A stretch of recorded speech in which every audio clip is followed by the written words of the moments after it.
Alright, so guys, welcome to part 3, and this is making the thing. So right now, we are going to make like a door to do the code.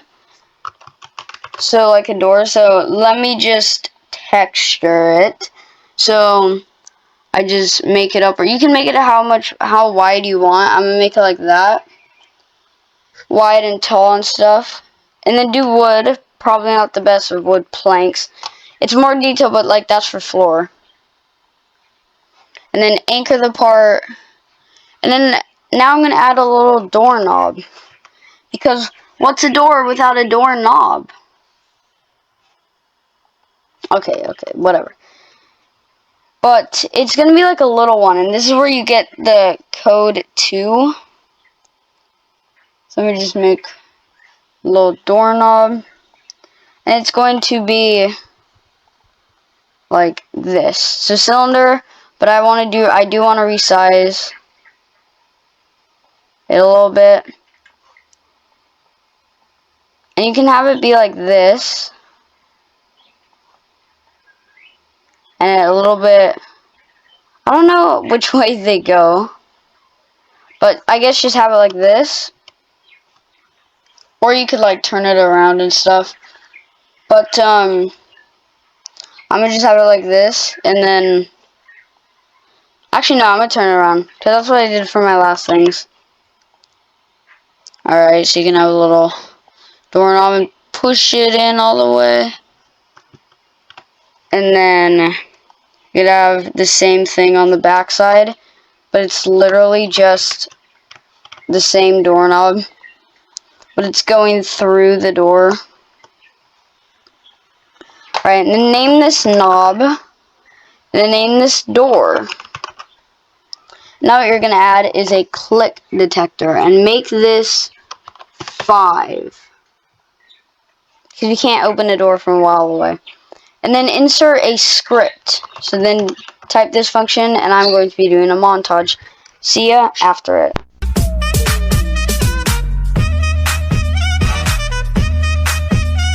I just noticed I didn't need a montage because I'm still making stuff. So, and then before you're gonna do that, you're gonna make the teleportation side. So this is what's gonna happen once you enter the code. You will teleport to the other side. Let me get a drink of water real quick.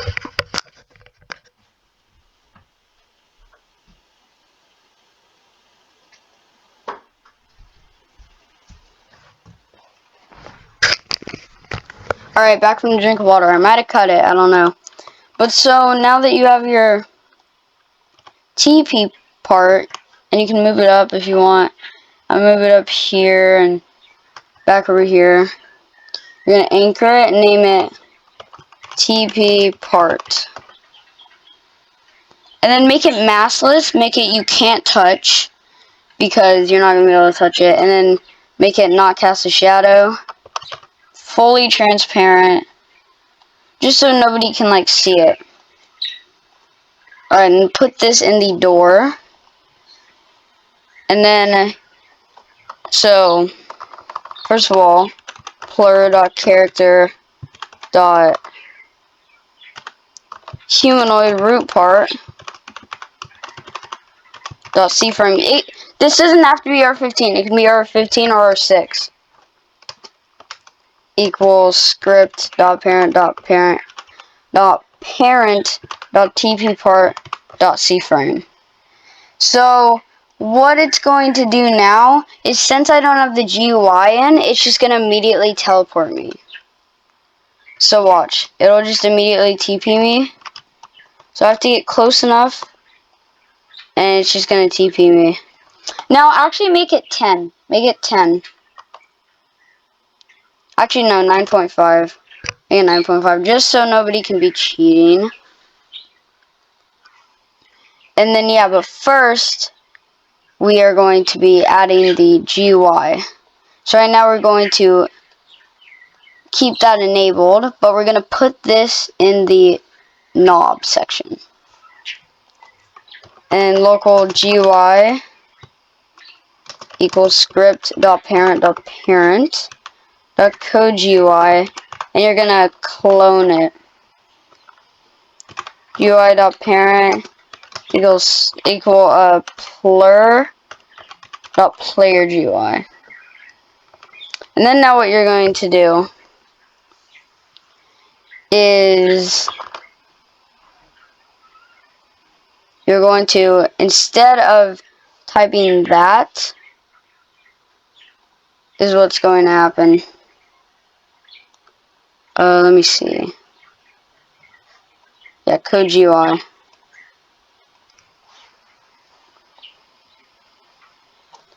And then, let me figure something out really quick.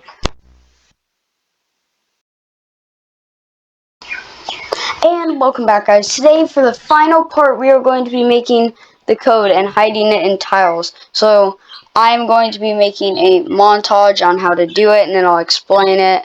So, yeah, I didn't explain it last time, but you guys probably get the memo.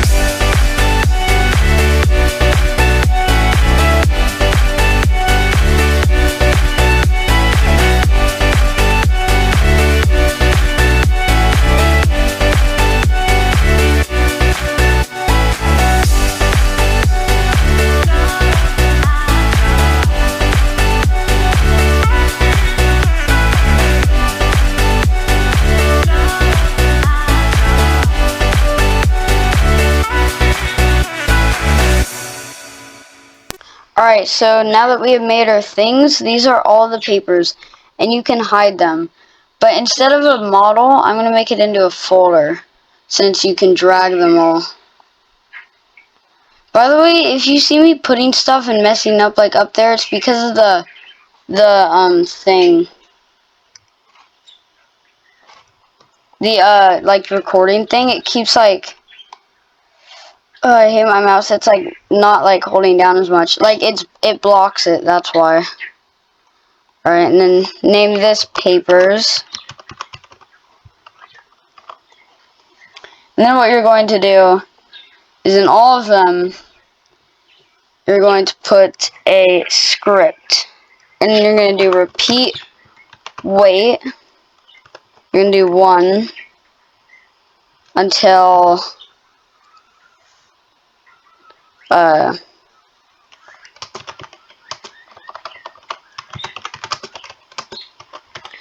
so it'll never end. It'll just never end.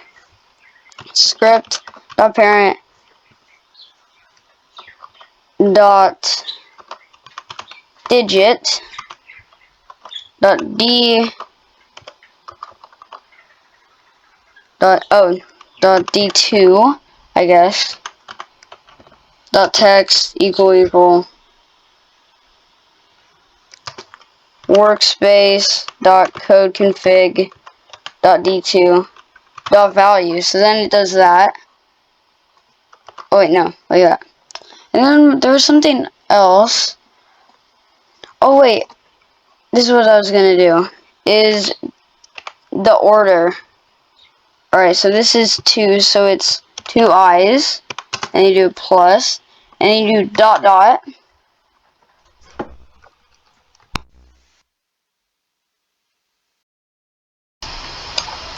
Yeah, so dot dot right there. So then it configures the D2. So now that we have D2, we are going to copy and then paste it into all of these. Let me just highlight all these. Bro, why do I keep grabbing them? Alright. Paste into selected. So now right here, alright, so D5.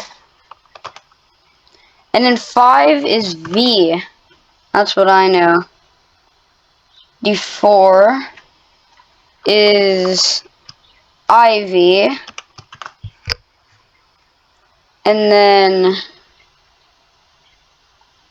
D1, which is just that. And then, wait, what? Oh, this is 6. I need to put it as 6. So that's D2. And D6, which is VI.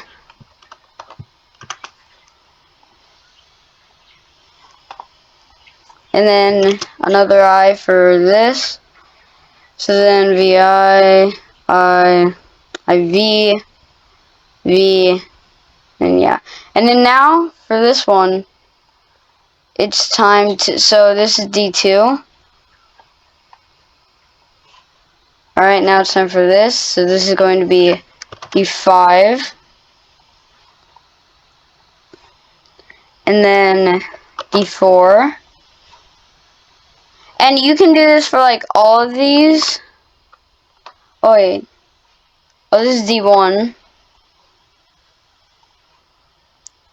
And then this is D6.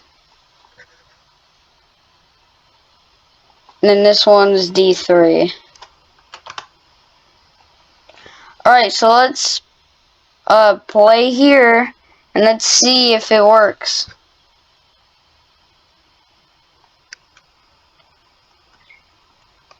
So only not many of them. D2. Oh, I know why.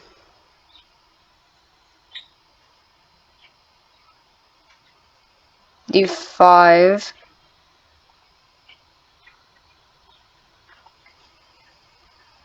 And then D4. I don't know how I forgot to do that. And then D1. I mean, I guess I can see it plus. I had to do something else. And that's D6. And then D3.